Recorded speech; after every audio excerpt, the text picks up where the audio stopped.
أهلا وسهلا بيكم متابعين قناة حكايات ميرو في حكاية جديدة وحلقة جديدة. الحلقة دي جايين نتكلم عن الفنان شيرين عادل والفنان طارق صبري.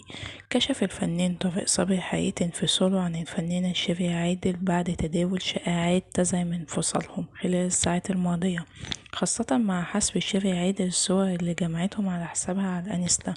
وقال طارق صبري: لا طبعا الكلام ده مش حقيقي، واكيد الصور اتشالت بسبب مشكلة في الاكونت عندها. الله يهدي اللي بيطلع شائعات.